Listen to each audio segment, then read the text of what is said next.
اور سلام کے بعد فرما رہا ہے کہ میرا حبیب ان دو میں سے ایک کا انتخاب کر دینا، یا حسین کا یا ابراہیم کا۔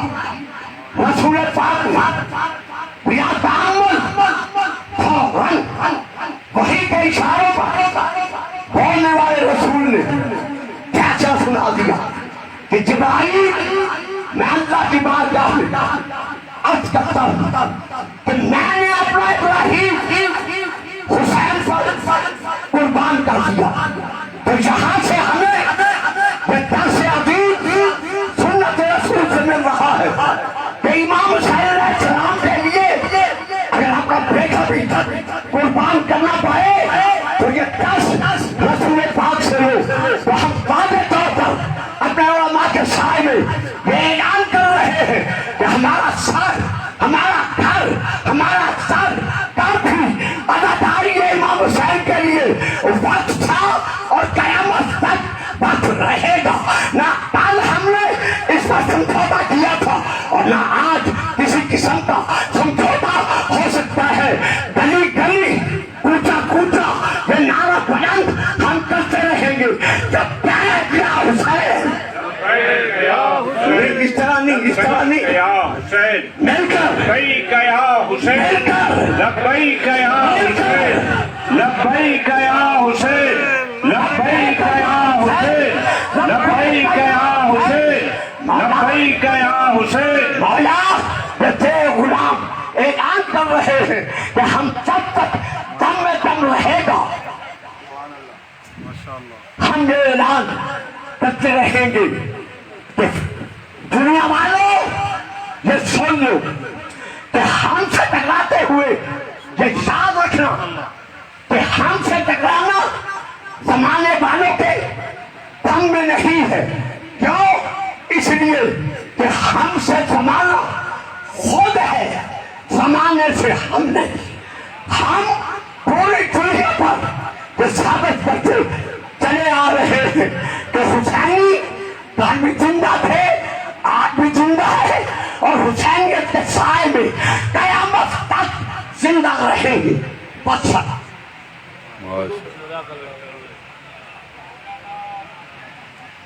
بہت شکریہ، ہم آپ کے شکر گزار ہیں کہ آپ نے بڑی مصروفیت سے ٹائم نکالا، تشریف لائے اور بہترین انداز میں موقف پیش کیا۔ چونکہ میں ابتدا میں یہ گزارش کر چکا تھا کہ بہت ساری معلومات آپ کو دینی ہیں جو شاید بہت سارے دوستوں کے پاس نہ ہوں، تو ہم نے ان موضوعات کو جو مرکزی کمیٹی تھی اس نے کچھ تقسیم کار کیا تھا کہ اس وقت شیڈول 4 اور FIR ان کا جس طرح غلط استعمال ہو رہا ہے اور لوگوں کے ساتھ زیادتیاں ہو رہی ہیں، میں اس حوالے سے مرکزی کمیٹی کے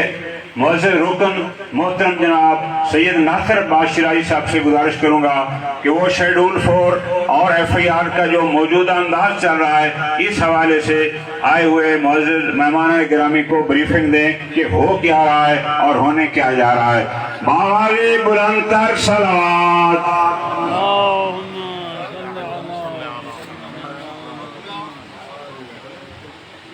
اعوذ باللہ من الشیطان الرجیم، بسم اللہ الرحمن الرحیم۔ کرسی رکھو۔ چونکہ عظیم الشان علماء و ذاکرین کانفرنس میں اختصار کے ساتھ اپنی بات کو منتقل کرنا ہے، اور جیسا کہ ہمارے معزز اسٹیٹ سیکرٹری نے یہ فرمایا کہ مرکزی کمیٹی نے موضوعات کی تقسیم کی تھی اور میرے ذمہ 2 موضوعات لگے تھے، ایک مسنگ پرسن کے مسئلے کے اوپر بات کرنی ہے اور ایک شیڈول 4 اور ان سے ریلیٹڈ موضوعات پہ بات کرنی ہے۔ میں یہ عرض کرنا چاہوں گا کہ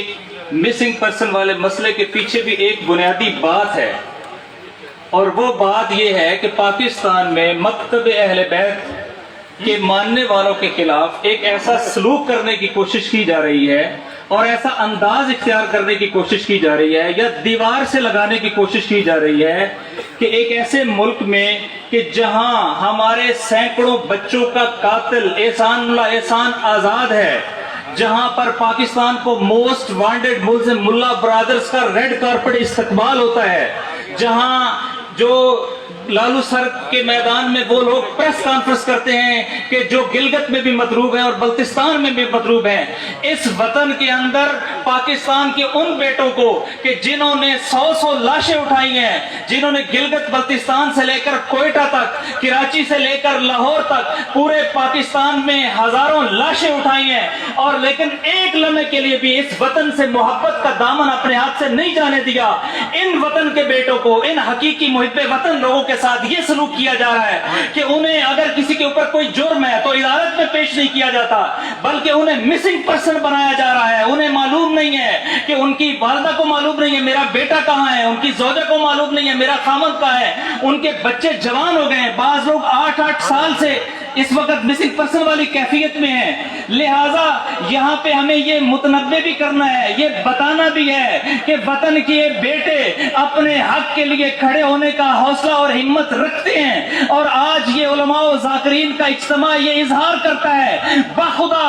ہم اپنے وطن کے بیٹوں کے مسنگ پرسن ہونے کی کیفیت کو قبول نہیں کرتے۔ ہم آپ سے یہ کہتے ہیں اگر کسی کا کوئی جرم ہے اسے پاکستان کی عدالتوں میں لاؤ، اسے پاکستان کے قانون نافذ کرنے والے اداروں کے سامنے پیش کرو۔ یہ تمہاری شکست ہے کہ انہیں پس پردہ پس زندان رکھا جاتا ہے۔ کیا ہم سب کا یہ مطالبہ ہے یا نہیں ہے کہ جس ملک میں اس طریقے سے ناانصافی ہو رہی ہو، ہمارے لوگوں کو پس دیوار رکھا جا رہا ہو، انہیں ان کا جرم نہ بتایا جا رہا ہو، انہیں عدالتوں میں پیش نہ کیے جا رہا ہو، انہیں وکیل کرنے کا حق نہ دیا جا رہا ہو، کیا ہم سب کا یہ مطالبہ ہونا چاہیے یا نہیں ہونا چاہیے؟ کیونکہ ان میں علماء بھی ہیں، غیر علماء بھی ہیں۔ ہمارا مطالبہ ہے، ہم ان کے پیچھے کھڑے ہیں، ہمارے وطن کے بیٹوں کو، ہمارے محب وطن بیٹوں کو، علماء اور غیر علماء دونوں کو ہمارے سامنے پیش کیا جائے، گھروں میں لایا جائے، اگر نہیں لایا جائے تو حساب دیں کہ یہ ملا برادرز کیوں آزاد ہیں، احسان اللہ احسان کیوں آزاد ہیں۔